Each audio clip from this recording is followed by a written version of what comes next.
माझ्या इथे केसरची 10 ते 12 झाडं आहेत आणि दरवर्षी भरपूर येतात. हापूसचा मोठा ड्रॉबॅक आहे, हापूस दरवर्षी येत नाही.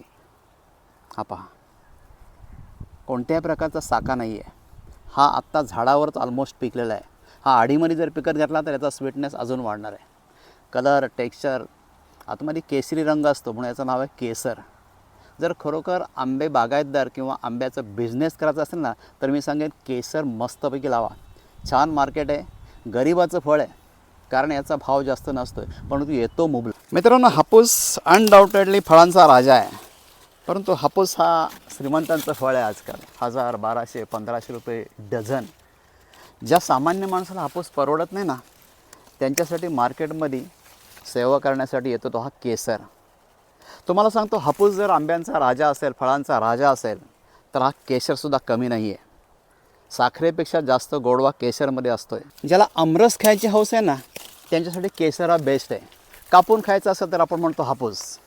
हापूस राजा आहे, पण त्यालासुद्धा नजर लागलेली आहे, कारण का आजकाल हवामान बदलामुळे हापूसला साका येतो. कोणत्याही मातीमध्ये, कोणत्याही हवामानामध्ये सहज होतो. काळी माती असू दे, लाल माती असू दे, केसर सहज होतो.